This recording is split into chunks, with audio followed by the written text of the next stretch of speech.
Hi, hi, hi! Ang video na ito ay live ko ito kahapon.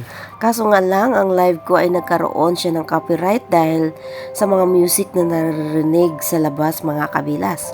Pero bigyan ko lang kayo ng konting kwento dito sa aking pagbabox, mga kabilas.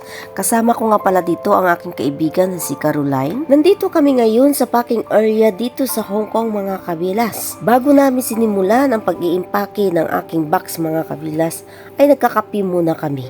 Alam niyo ba, mga kabilas, na dito sa Hong Kong, marami tayong mga kababayan na nagbibinta dito ng mga kakanin, kape sa umaga, at kung ano-ano pa habang ikaw ay nag-iimpake. Alam niyo ba, mga kabilas, na ang pagpapadala ng balikbayan box sa Pilipinas sa ating pamilya ay isa itong magastos at nakakapagod na trabaho sa aming mga OFW. Pero isa din ito sa pinakamasarap sa pakiramdam naming mga OFW na makapagpadala ng mga pasalubong sa aming mga pamilya.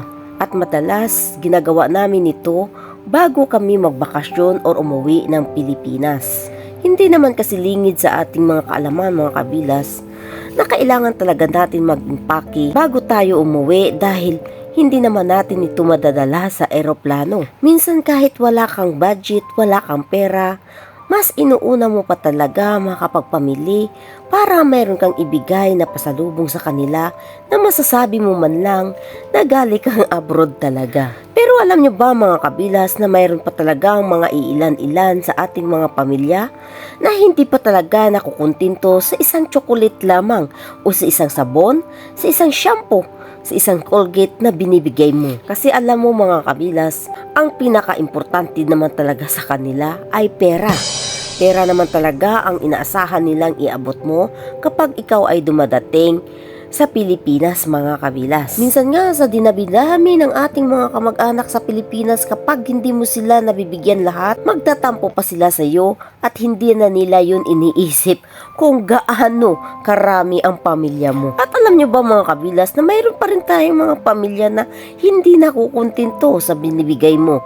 At mayroon pa rin silang sasabihin sa iyo, imamaritis ka pa rin nila sa kapitbahay mo. Kaya minsan, mas mabuti pa talaga na mag-abot ka na lang ng pera kasi kahit maliit, na-appreciate pa nila, mga kabilas. Kaso nga lang, ay wala ka naman talagang maibibigay na pera sa kanila dahil minsan nagbabakasyon lang talaga ang mga OFW para lang talaga makapagpahinga at makasama rin natin ang ating mga pamilya sa Pilipinas. Yun nga lang, may mga tao talaga na hindi nakakaintindi.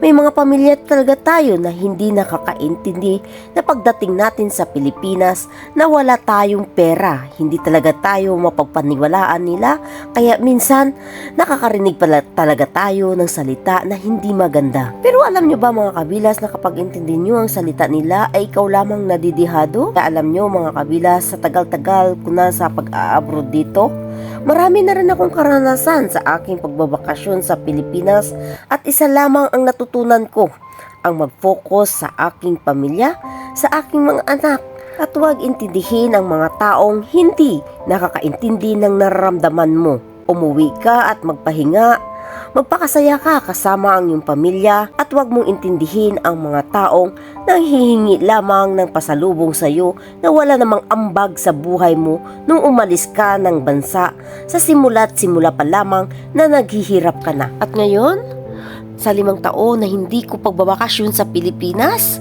halo-halong emosyon ang aking naramdaman dahil na-excite akong makikita at makasama ang aking pamilya at ang aking mga anak. Pero nalulungkot ako na minsan uuwi talaga tayong mapipilitan lang kahit wala tayong pera. See you to the Philippines, mga kabilas.